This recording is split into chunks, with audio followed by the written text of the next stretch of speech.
everyone, and welcome to Open Talk. I'm Margaret, and today I have with me these beautiful ladies. Our topic for today is dealing with a heartbreak. So I have this recent article from Yahoo Health that looks at how people deal with heartbreak. And it actually said that men actually take a longer time to deal with a heartbreak than women do. So ladies, what are your thoughts on that? Well, I don't think that's true. I think men don't function that way. They like to keep themselves busy and and don't like to be idle. So it doesn't take them that much long to move on to the next woman. Well, for me, I think that the article is possibly right. I think that for us women, being emotional, we have time to process the breakup. We talk to our friends about it, and we have time to cry and deal with it. And then when we move on, we finally move on. Whereas with the men, it's possible that they don't have time to look at what went wrong, deal with the heartbreak of that relationship and grieve it, and then they move on to the next relationship, and then the next relationship. And then by the time they realize that maybe I need to go back to my previous relationship, and they realize they've lost something valuable, and it's kind of too late. And then that's when it hits them, and then that's when the grieving process is for them. So they haven't had the time to move on like we women do. So what you're saying is that they have their grieving process much at a later time? Definitely. As opposed to ladies. Okay. Yeah. Interesting. How about you? Well, for me, I feel they don't take long to move on at all. In fact, I have a feeling they even discuss and talk even more than women do. A man can sit with his fellow man over a cup of coffee and discuss all the ladies he's had in the past 1 week and all his dates that he broke off. And the ones he wants to go on to, he'll tell them how he met another pretty girl at the club yesterday and he's asked her out today. Okay. And he's forgotten about the other girl. She wasn't even worth the trouble.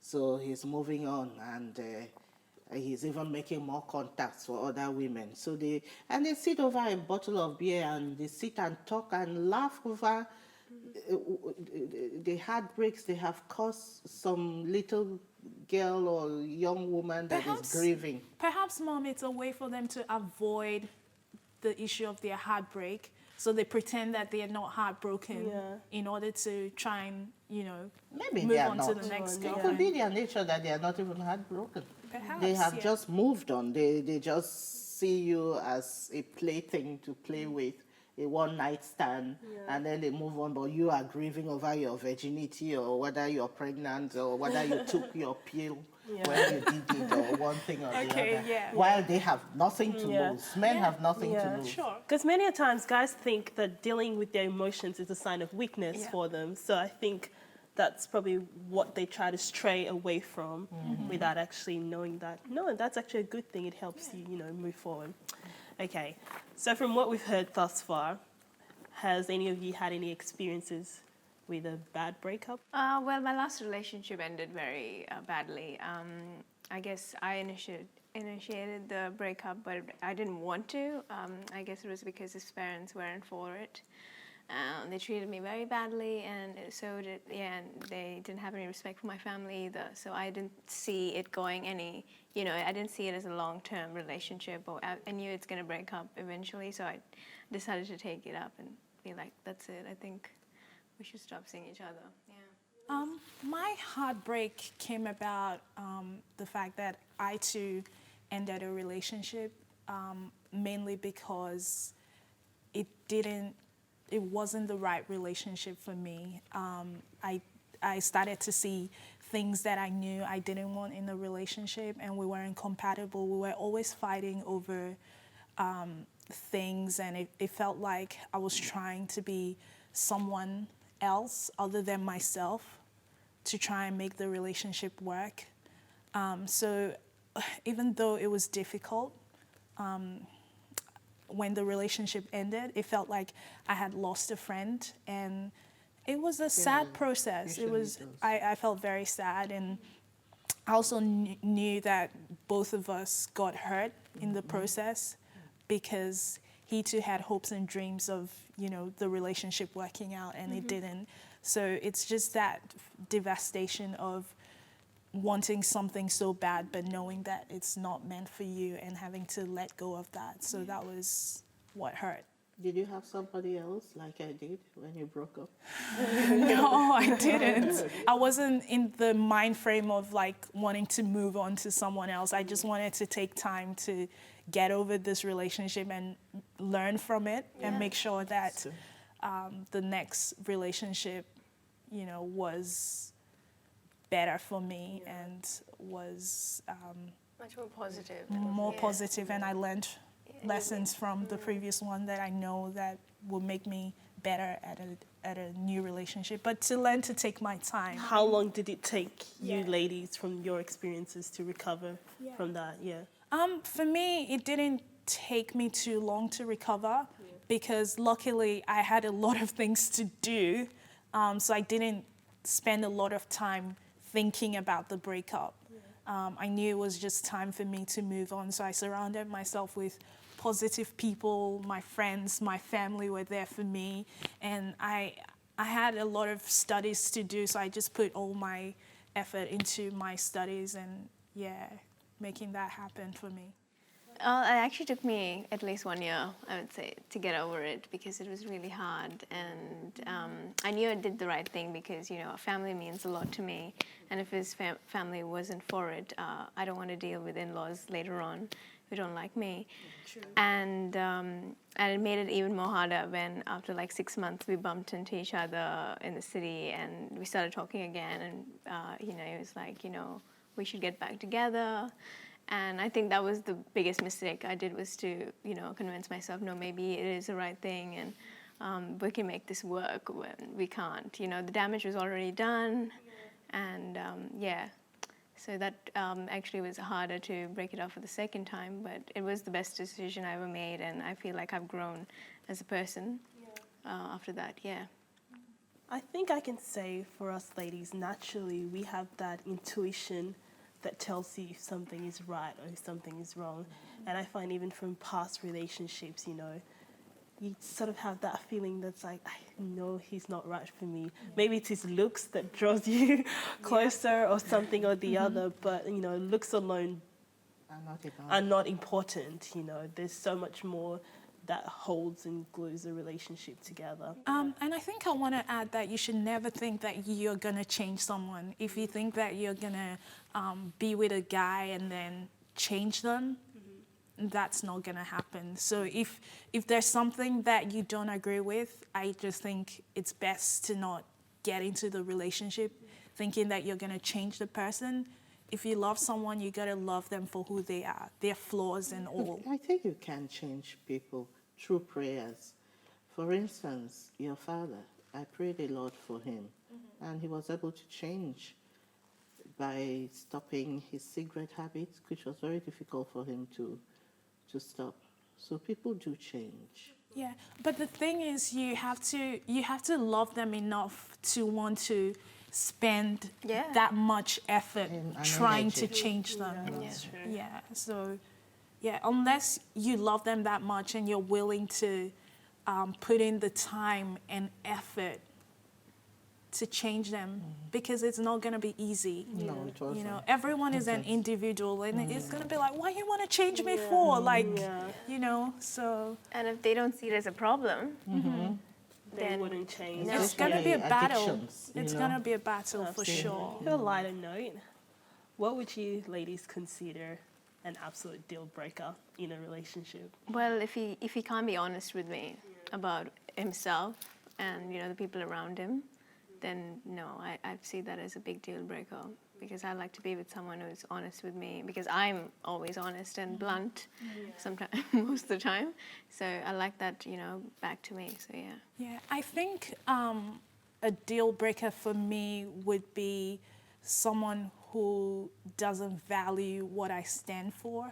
Someone who, like, if I say, for example, you know, I don't believe in sex before marriage, and that person is trying to, you know, insist and doesn't respect what I stand for, And also someone who is disrespectful, doesn't have any regard for people, and is all about himself.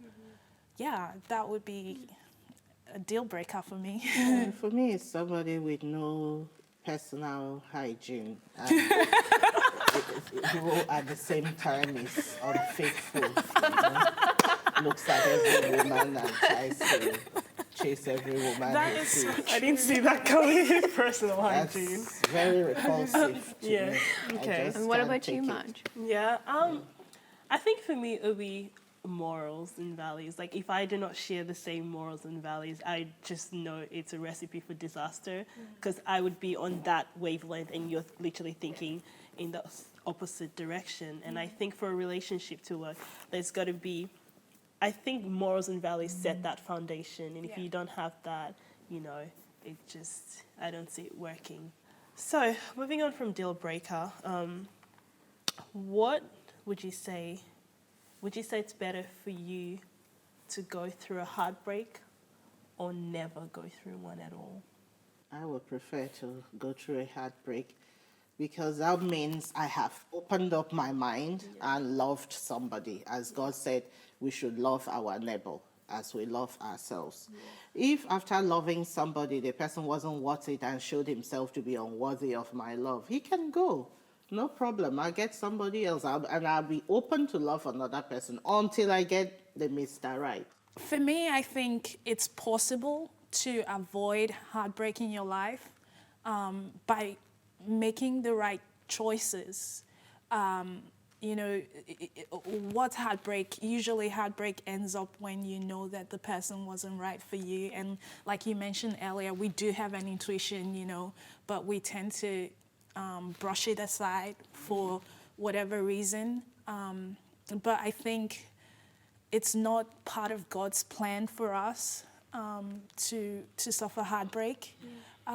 Although, I mean, there's that chance that when you are heartbroken, you can learn from it. But I do think it's something you can avoid. And I personally would want to avoid a heartbreak. So, which is why I tend to be very cautious about who I let in.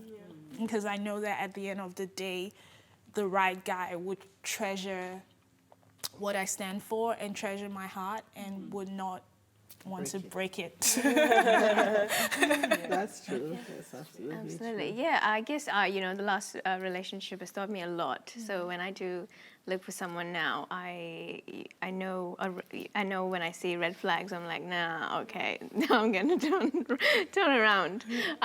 So yeah, it does teach you a lot, but you do need to open up yourself and open up your heart and not have all your walls high, because no one's perfect. Everyone has flaws, but you should shouldn't forget all the things that you've been through. You should always carry them as lessons that you've learned. So when you do face another person, that you have those things in mind. Not, you know, you're not going to blame them for your past mistakes, but always have them in mind, so you know what you're looking for now, and you know what you don't want. So yeah. And on dealing with heartbreak, I do want to mention that, you know, if you've ever been heartbroken, it's going to pass. You're going to heal. One of the strategies that have helped me when I've been through a heartbreak was to just seek God in prayer. You know, like I often, you know, I would go through scriptures and I'll find all these positive reinforcements, you know, assuring me that God loves me and God has great plans for my life. Yes. And that really helped me to move on and know that, you know, despite the heartbreak, there's like the light at the end of the tunnel. I think it's better to love than never to have loved ever. And if you do go through a heartbreak, just know from that there's always joy in the morning. Like, you're not going to be in that position forever, and you have to look at it as a learning curve, you know, and a room for growth. Now you know your standards, what you will not settle for, what you will not compromise on, and yeah, just move from there. When you're heartbroken, it's easy to think that, oh my God, I don't have anyone else in this world to love me. I guess I always want you to remember that God's already picked that person for you, and He'll find you when the time is right. Yes, Absolutely. precisely. All right, ladies, thank you so much for your time and joining us in today's discussion. I hope you guys learned something from what we had to share with you. And until next time, stay tuned. Goodbye. Bye.